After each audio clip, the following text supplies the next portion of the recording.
Sejam todos bem-vindos ao canal de leitura da Inês. Sintam-se à vontade para dar likes, compartilhar o conteúdo e se inscrever no canal. Lembrem de ativar o sininho para receber notificações de novos vídeos de leituras de histórias interessantes. As 1001 Noites, do 113ª noite. Após o grão-vizir ter se retirado, o sultão Shahzaman dirigiu-se ao aposento da mãe do príncipe, Camaralzaman, a quem manifestara há tempos o ardente desejo que tinha de casá-lo.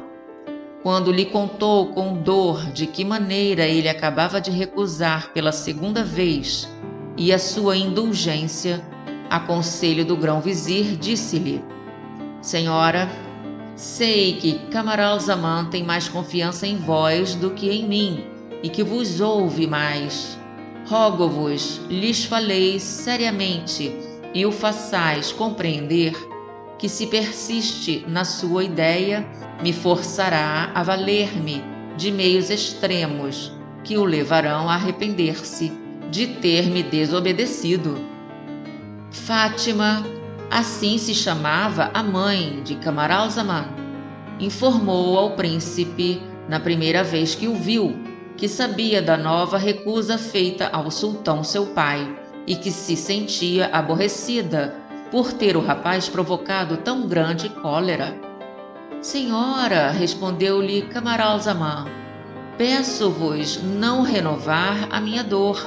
Temeria, irritado como estou, que me escapasse alguma coisa contra o respeito que vos devo. Fátima viu por aquela resposta ser sua dor recente demais e nada mais lhe disse. Muito tempo depois, Fátima julgou ter encontrado a ocasião de lhe falar sobre o mesmo assunto, com mais esperança de ser ouvida. Meu filho, disse-lhe, peço-vos dizer-me quais são os motivos que vos causam tão grande aversão ao casamento. Se não tendes senão o da malícia e malignidade das mulheres, não pode haver outro mais fraco e menos sensato. Não quero defender as mulheres más, que há bom número delas eu sei, mas é uma injustiça das mais fortes afirmar que todas o são. Meu filho, por que vos detendes em algumas de que falam os vossos livros e que causaram, na verdade, grandes desordens?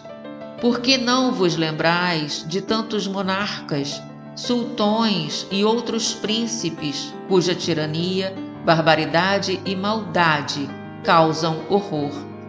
Por uma mulher encontrareis 1000 desses tiranos, e as mulheres honestas e bondosas, meu filho, que têm a desgraça de ligar-se pelo matrimônio a esses furiosos, julgais que são felizes?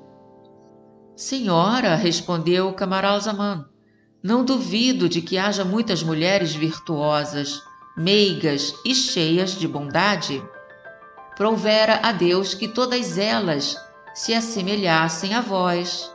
O que me revolta é a escolha duvidosa a que um homem é forçado para casar-se, ou melhor, a imposição que pretendem fazer-lhe. Suponhamos que eu me decida ao matrimônio, como deseja meu pai e com tão grande impaciência. Que mulher ele me dará? Com certeza uma princesa pedida a um dos príncipes seus vizinhos. Bela ou feia, seria obrigado a aceitá-la, pois eu pretendo que nenhuma outra princesa se lhe compare em beleza. Quem pode me assegurar que terá juízo, que será tratável, complacente, acolhedora, prudente e delicada, que sua conversa versará sobre coisas sólidas e não sobre vestidos, ornatos e 1000 outras bagatelas que devem suscitar a piedade de todo homem de bom senso. Numa palavra que não será altiva, irritante, cheia de desprezo e que não gastará um patrimônio inteiro para as suas frívolas despesas em vestes, pedras preciosas, em joias, em magnificência doida e mal compreendida. Como vedes, senhora, eis uma infinidade de coisas que me fazem ter aversão ao casamento, ainda que essa princesa tivesse o dom da perfeição e fosse irrepreensível em todos os pontos.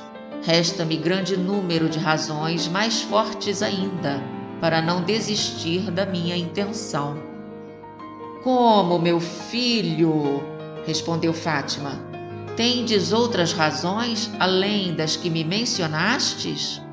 No entanto, pretendia eu responder-vos e calar-vos com uma só palavra.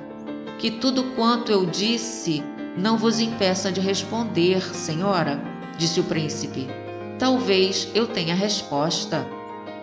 Queria dizer, meu filho, que é fácil para um príncipe, quando tem a desgraça de desposar uma princesa, como a que descrevestes, deixá-la e dar ordens a fim de impedir que ela arruíne o Estado. Mas, senhora, disse o príncipe Camaralzaman, não vedes que mortificação a do príncipe obrigado a tais extremos? Não é muito melhor para a sua tranquilidade não se expor? Meu filho, percebo que desejais ser o último dos reis da vossa raça, que tão gloriosamente reinaram nas ilhas dos filhos de Khaledan. Senhora, respondeu o príncipe Camaralzaman, não desejo sobreviver ao rei meu pai.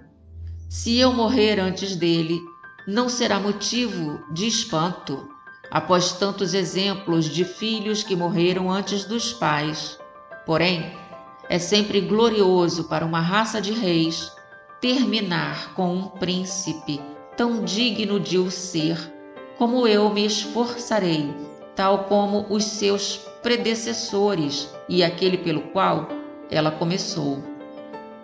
Desde então, Fátima conversou frequentemente com o príncipe, tudo fazendo para lhe desraigar tal aversão.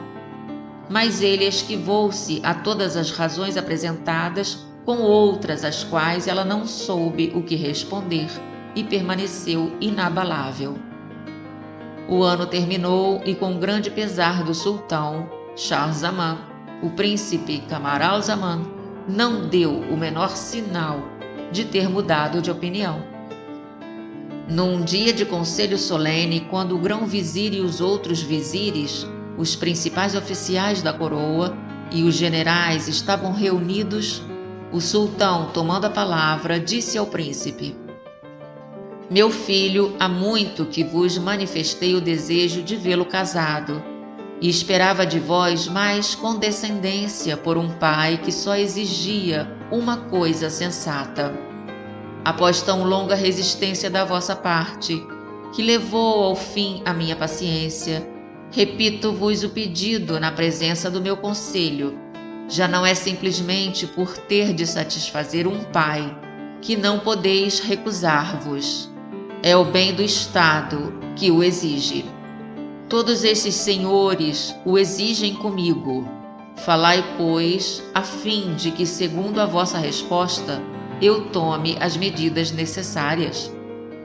O príncipe Camaralzaman respondeu com tão pouco comedimento que o sultão, justamente irritado pelo embaraço em que o filho o colocava, em pleno conselho, gritou: Como, filho desnaturado, tendes a insolência de falar assim a vosso pai e sultão?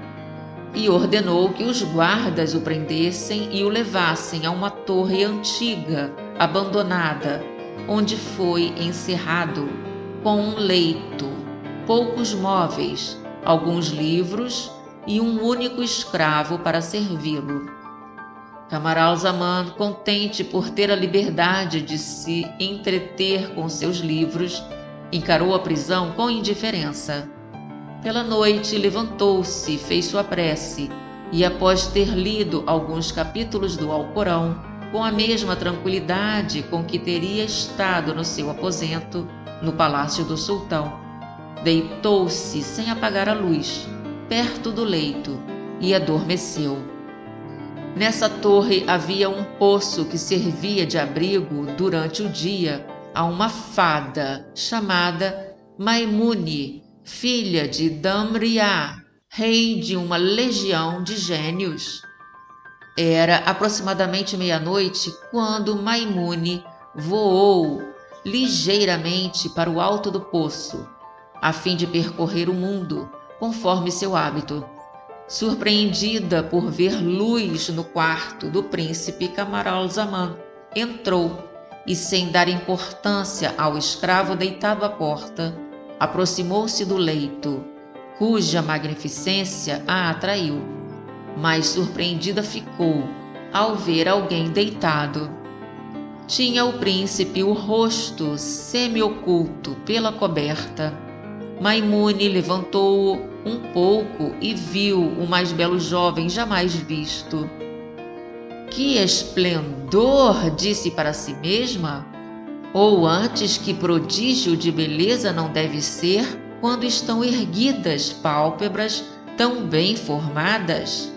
Por que será tratado de maneira tão indigna da sua categoria? Maimune não conseguia deixar de admirar o príncipe Camaralzaman. Finalmente, após beijar-lhe o rosto e a testa, sem despertá-lo, recolocou a coberta no lugar e saiu voando. Bem no alto, ouviu um bater de asas e reconheceu um gênio dos rebeldes. Quanto a Maimune, era das que o grande Salomão obrigou a reconhecer Deus desde então. O gênio chamado Danhakak, filho de Shamburak, reconheceu também Maimune, mas com grande terror. Com efeito, sabia ser ela dona de grande superioridade pela sua submissão a Deus. Bem gostaria de ter evitado o encontro, mas achava-se tão perto que era preciso lutar ou ceder. Danhak preveniu Maimune.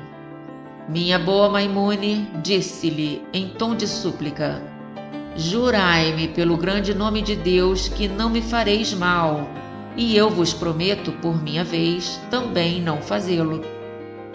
Maldito gênio, respondeu Maimune, que mal me podeis tu fazer? Não te temo, concedo-te a graça que me pedes e pronuncio o juramento que de mim exiges. Dize-me de onde vens, o que viste, o que fizeste esta noite. Bela senhora, respondeu Danhak, encontrai-me para ouvir uma coisa maravilhosa. Sherazade foi obrigada a calar-se em virtude do dia que ia aparecendo. Na noite seguinte, continuou assim. Do 114ª noite. Senhor, disse Sherazade. Danhak, o gênio dos rebeldes, continuou a falar a Maimune. Visto que assim desejais, dir-vos-ei que venho das extremidades da China, postas diante das últimas ilhas desse hemisfério. Mas, encantadora Maimune, acrescentou Danhak, que tremia de medo e falava com dificuldade, prometer-me-ás, pelo menos, perdoar-me e deixar-me ir em liberdade quando tiver satisfeito as vossas exigências. Prossegue, prossegue, maldito, respondeu-lhe Maimune, e nada temas. Crês que seja pérfida como tu e capaz de faltar ao grande juramento feito? Cuidas apenas de dizer a verdade. De outro jeito, cortarei tuas asas e te tratarei como mereces. Danhak, um pouco tranquilizado pelas palavras de Maimune, respondeu-lhe, minha querida dama, dir-vos-ei somente a verdade. Tende a bondade de ouvir-me. O país da China de onde venho é um dos maiores e mais poderosos da Terra, do qual dependem as últimas ilhas desse hemisfério. O atual rei chama-se Gaiur e tem uma única filha, a mais bela jamais vista no universo, desde que o mundo é mundo. Nem vós, nem eu, nem os gênios do vosso lado, nem os do meu, nem todos os homens juntos temos palavras próprias, expressões bastante vivas ou eloquência suficiente para dela fazer um retrato que se aproxime do que ela é realmente. Possui cabelos escuros e tão longos que lhe descem muito abaixo dos pés, e tão abundantes que se assemelham a um desses cachos de uvas, cujos bagos têm tamanho extraordinário.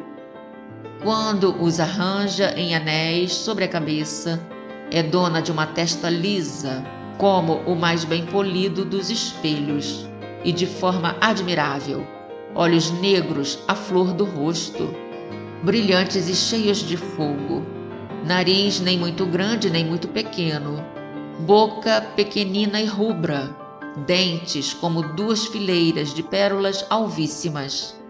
Enquanto fala, revela uma voz doce e agradável e se expressa com palavras que denotam a vivacidade do seu espírito. O mais belo dos alabastros não é mais branco do que seu pescoço. Por esse fraco esboço, enfim, vereis facilmente que não há no mundo beleza mais perfeita. Quem não conhecesse bem o rei, pai da princesa, poderia crer pelas suas demonstrações de ternura que está apaixonado por ela. Nunca amante nenhum fez pela mulher querida o que ele tem feito pela filha. Com efeito, o mais violento dos ciúmes jamais deu a imaginar o que o cuidado de torná-la inacessível a qualquer outro homem que não ao que deve desposá-la o fez escogitar ou inventar, para que ela não se aborrecesse no retiro que lhe destinou. Mandou construir 7 palácios, e coisa igual nunca se viu no mundo. O primeiro é de cristal de rocha, o segundo de bronze, o terceiro de aço do mais fino, o quarto de outra espécie de bronze, mais precioso, o quinto de pedra de toque, o sexto de prata e o sétimo de ouro maciço. Mobiliou-os suntuosamente, cada um de acordo com o tipo de construção. Não esqueceu nos jardins os canteiros de fresca relva repletos de flores, os lagos, as fontes, os canais, as cascatas, os bosques cheios de árvores, nos quais o sol nunca penetra. Enfim, o rei Gaiur demonstrou que o amor paterno o levou a uma despesa imensa. Atraídos pela fama da incomparável beleza da jovem, os reis vizinhos mandaram, em primeiro lugar, pedi-la em casamento por solenes embaixadas. O rei da China a todas acolheu da mesma maneira, mas como não pretendia casar a princesa sem o seu consentimento, e como a princesa não se interessava por nenhum dos partidos, os embaixadores, embora se retirassem insatisfeitos quanto ao assunto da embaixada, partiam contentíssimos com as gentilezas e honras que lhes eram tributadas. Senhor, dizia a princesa ao rei da China, quereis que eu me case e com isso julgais proporcionar-me um grande prazer.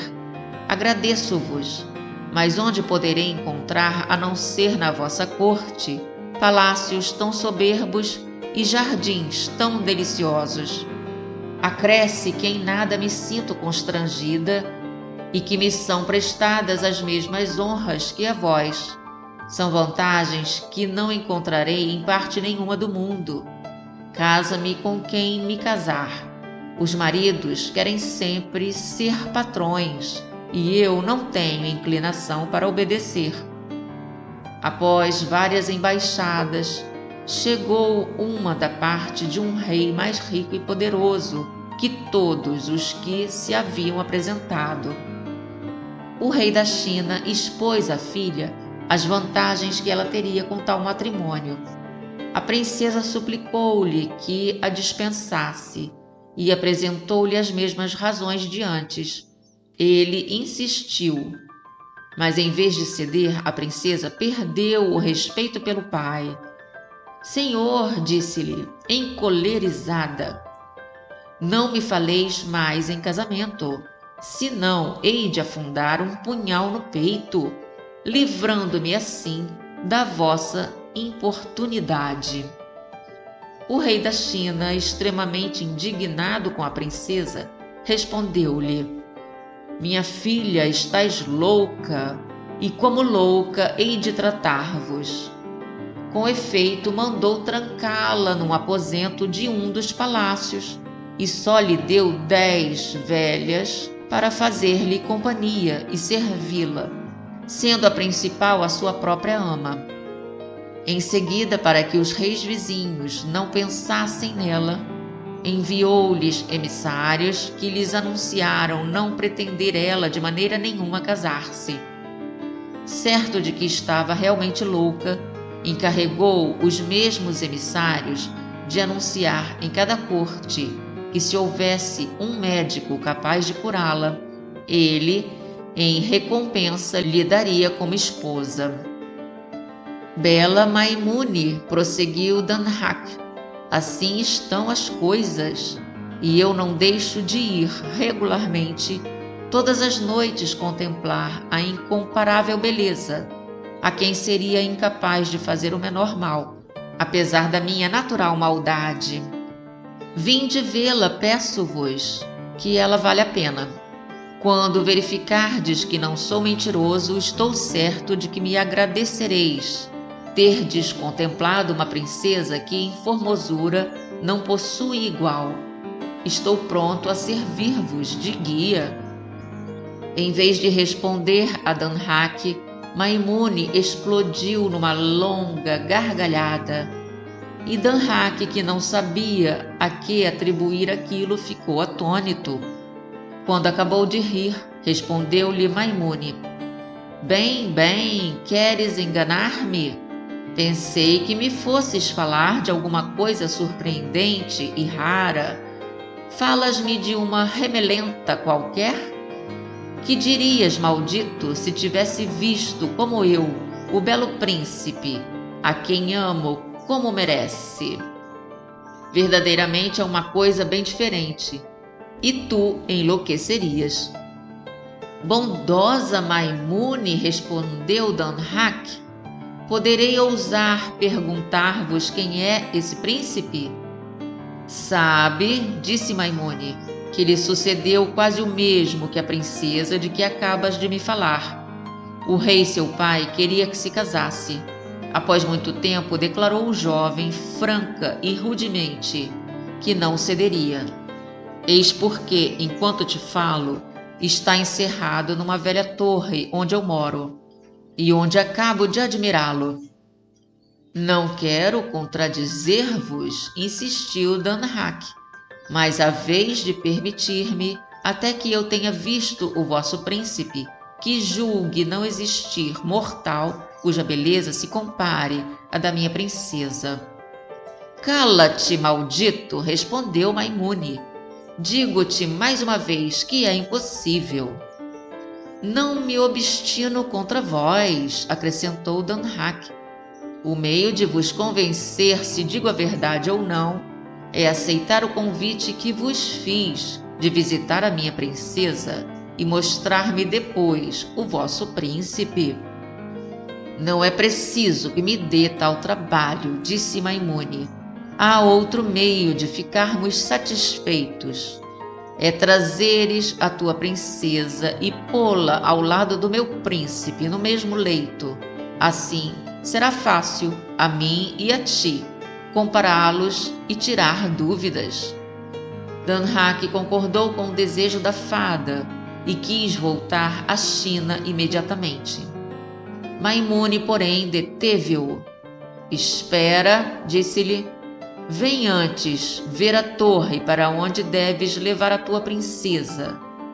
Voaram juntos até a torre e quando Maimune a mostrou a Danhaque, disse-lhe: Vai buscar a princesa e anda depressa.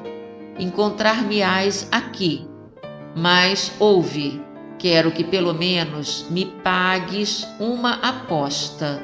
Se o meu príncipe for mais belo que a tua princesa, se esta, porém, for mais bela, eu te pagarei. O dia surgindo obrigou Sherazade a calar-se. Na noite seguinte, retomando o fio da história, disse ao sultão da Índia: